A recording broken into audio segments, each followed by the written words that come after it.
berfirman, yang menjadi dasar persyaratan dasar bagi setiap orang Kristiani untuk mengikuti Kristus. Persyaratan yang paling dasar. Apakah engkau mengasihi aku lebih daripada mereka ini? Kita sebagai setiap Kristiani, orang Kristiani menempatkan nama kita di depan. Saya terus, apakah engkau mengasihi aku lebih daripada mereka ini? Saudara Wayan menanyakan kepada diri, apakah saya mencintai Yesus lebih daripada mereka ini? Bapak Ibu menanyakan kepada diri sendiri, apakah saya mencintai Yesus, mengasihi Yesus lebih daripada saya punya istri, saya punya suami, saya punya anak, saya punya harta, yang lainnya. Baik saudara-saudara terkasih, ini adalah sebuah pertanyaan Tuhan Yesus melemparkan kepada Petrus ketika dia pernah meninggalkan Tuhan Yesus dan mengikuti Yesus dari jarak jauh. Ketika Tuhan Yesus diadili di rumah imam besar, di situ seorang wanita menanyakan, wanita hamba, perempuan hamba, firman katakan kepada perempuan hamba menanyakan kepada, engkau juga seorang pengikut dari si Yesus dari Nazaret? Dia meninggalkan diri. Aku tidak tahu dia. Hari ini Yesus menanyakan kepadanya, Petrus, apakah engkau mengasihi aku lebih daripada mereka semua ini? Baik saudara-saudara terkasih, hari ini seorang anak muda umurnya 41 tahun memberikan syukur dan terima kasih kepada Tuhan atas panggilan yang diterima dari Yesus secara istimewa dalam hidupnya.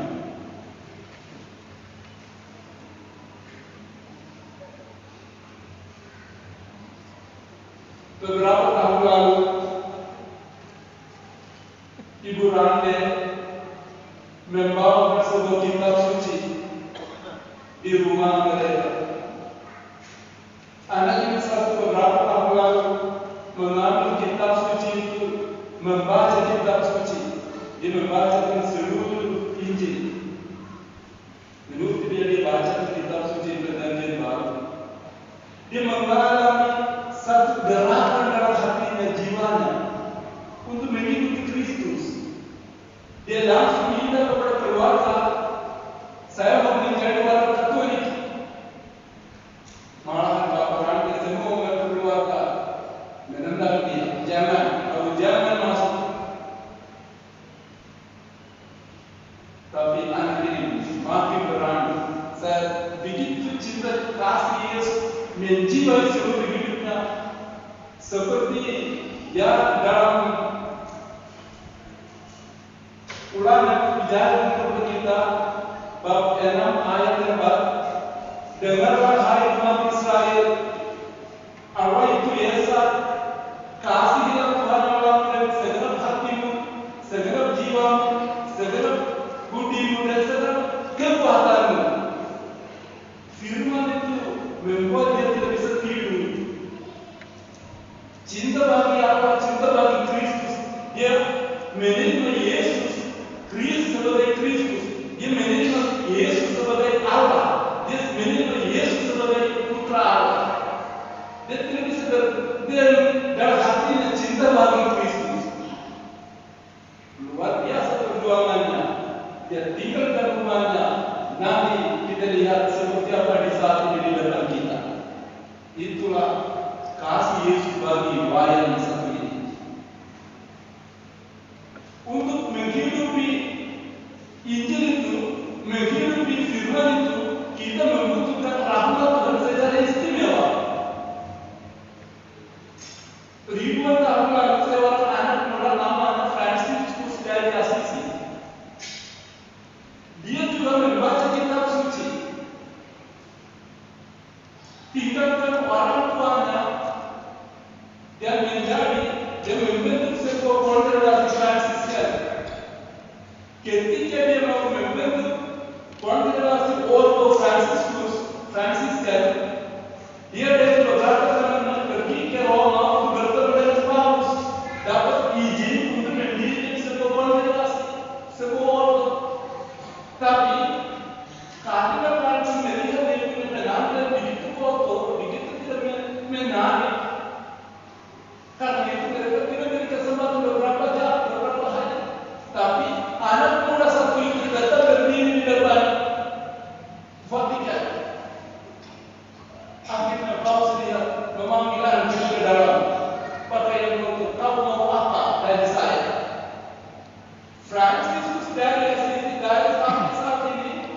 seluruh gereja, seluruh umat menjuluki dia sebagai second Christ.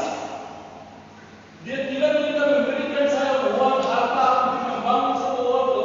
Dia hanya berlutut di depan Paus dan minta berkata, Bapak Paus, Bapak Suci, berikanlah saya berkah supaya saya bisa mengikuti firman Tuhan Yesus dengan perhatian.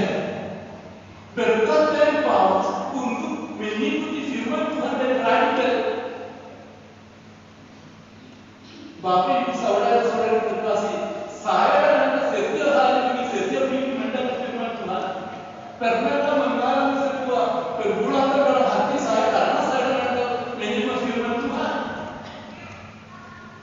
Saya juga selalu pikir karena Injil juga terlalu banyak, lama baca dalam 10 menit, 12 menit, kadang 20 menit baca Injil. Saya juga pikir untuk apa khotbah? Cukup ulangan membaca rumah. Tapi saya percaya kalau firman Tuhan tidak menyirami kepada umat, artinya Yesus tidak akan bicara kepada kita. Yesus sudah Tuhan berbicara kepada kita. Karena itu kita diminta setiap kali firman kita mendengar, apakah firman ini sungguh-sungguh memasuki jiwa saya?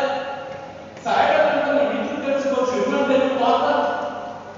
Allah mengajarkan kepada kita firman-Nya bukan kepada otak, tapi kepada jiwa kita. Roh, Allah adalah roh, dan hati jiwa kita adalah bagian dari roh Allah. Allah mengajarkan kepada roh kita. Karena itu kita selalu membuka jiwa kita, hati kita untuk mendengarkan firman Tuhan. Firman Tuhan yang bisa menjadikan Allah bisa berdiam di dalam diri saya. Injil Yohanes bab 15 boleh dibaca ayat 4. Tinggallah dalam aku dalam kamu. Dan demikian kalian akan berbuah begitu banyak. Dan ayat yang lebih dari kepada kita, firman-Ku juga akan tinggal dalam kalian. Untuk mengasihi Tuhan, mengasihi Yesus yang pertama, saya dan Anda diminta untuk masuk ke dalam hati Yesus, masuk ke dalam roh Yesus. Di situ Allah bicara kepada kita firman-Nya. Itu pasti akan menggerakkan hati kita, pikiran kita untuk berbuat, untuk menjadi seorang pengikut Kristus yang benar dan baik.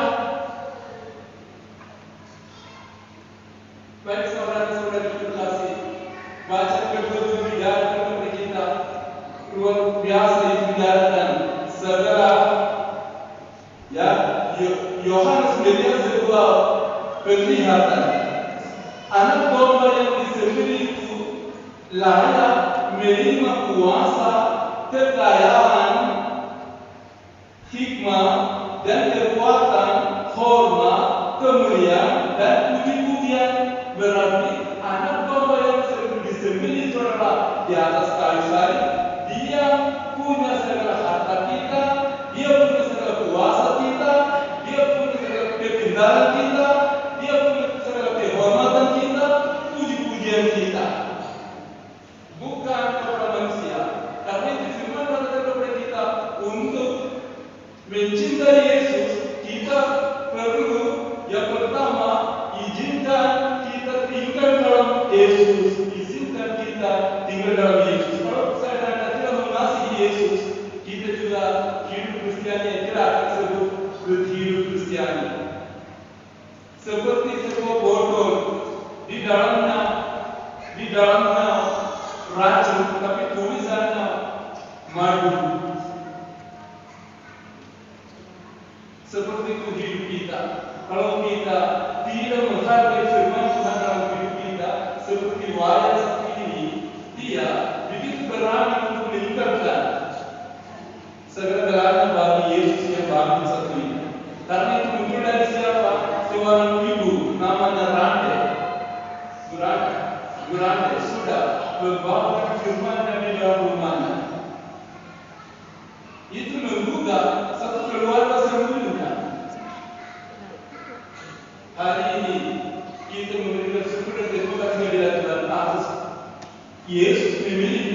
menjadi pengantin yang baik dan benar bagi kita.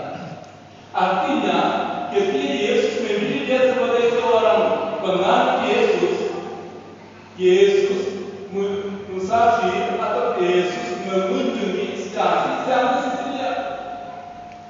Itu artinya ada tidak tutup mata terhadap kita. Dia masih mencintai kita. Tahun lalu kita merayakan kedua, ya 125 tahun imamat. Yang kedua imamat baru kita merayakan. Tahun ini kita dapat satu berkat istimewa. Tuhan mengunjungi instansi secara istimewa dengan menjadi seorang anak muda menjadi frater. Dia bukan imam. Di dalam gereja Katolik ada yang orang hidup seperti orang keluarga bapak suami istri, itu sebuah panggilan. Ada pastor hidup sebagai imam, ada juga satu grup people hidup sebagai religius. Mereka tidak jadi imam, tidak juga memberikan diri mereka untuk menikah. Mereka memberikan seluruh hidup mereka, pikiran mereka, tenaga mereka, ingatan mereka, segala-galanya untuk mengasihi Yesus. Katakan kepada Tuhan Yesus, kami mau mengikuti Engkau secara sempurna, radikal. Untuk itu kita butuh berkat dari Tuhan, saudara-saudari. Saya bangga di sini ada yang bersuster dari Jerman. Romo Armin sudah tinggalkan keluarga. Romo Hubert sudah tinggalkan keluarga, tinggal bertempatnya, datang sampai Bali untuk membawakan kabar gembira bagi kalian. Begitu pula keluarga-keluarga yang banyak yang duduk di tempat itu juga saya bangga. Ada yang tinggal ke keluarga untuk merangkul Kristus sebagai kekasih mereka. Banyak korban mereka mengalami dalam hidup mereka. Tapi hari ini seperti kita dengar dalam bacaan pertama, ya pada rasul menjadi bercampur dari saudara-saudara di Roma karena mereka membicarakan melantarkan Yesus yang bangkit. Mereka menerima campur, mereka menerima pukul dari para saudara di Roma karena para Petrus dan Yohanes dan teman-teman mereka menerima pukulan atau ancaman atau penganiayaan sampai mereka mati di atas kayu salib karena mereka mengasihi Kristus. Baik saudara-saudara terkasih, apakah saya dan Anda sebagai Kristiani masih mengasihi Kristus? Bagaimana kita memberikan kasih kita kepada Kristus dalam hidup kita? Kesempatan ini, mari kita merenungkan ketika kita memberikan syukur kepada Tuhan untuk saudara kita bayar, frater kita bayar. Mari kita merenungkan dalam diri kita sejauh manakah firman Yesus, apakah Engkau mengasihi aku lebih daripada mereka semua?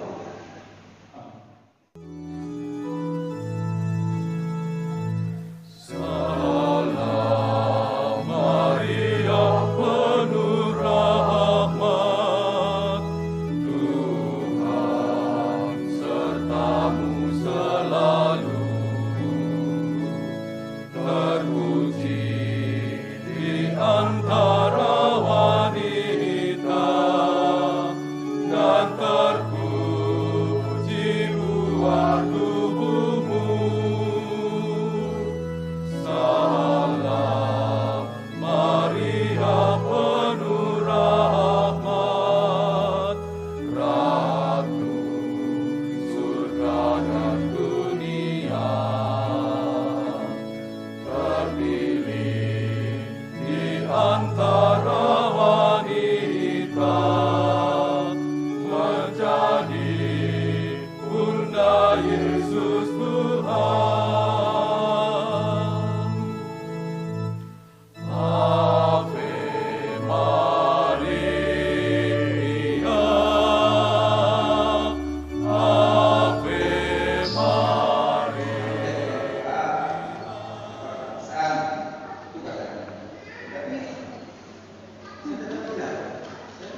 Kalau begitu tak akan belajar dulu selama 1 tahun.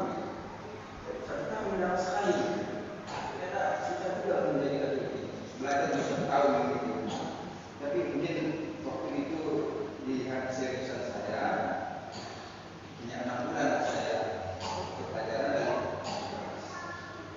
Dan pada waktu itu saya katakan pada almarhum, waktu itu Monsignor Yosef Priang, saya bilang saya mau menjadi imam. Jangan, kerja dulu, suruh kerja. Jadi saya main-main masuk Katolik mungkin, ya.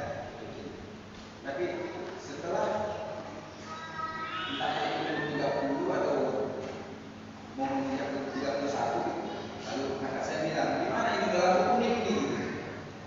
Mau lanjut jadi cita-citamu atau mau menikah? Saya bilang, kalau mau lanjutkan cita-cita bagaimana? Saya sudah umurnya sudah begini. Lalu diperkenalkan saya, kakak saya ini, kakak SMM. Sedikit cerita, kakak SMM ini adalah suster dari satu pendiri kongregasi, ya.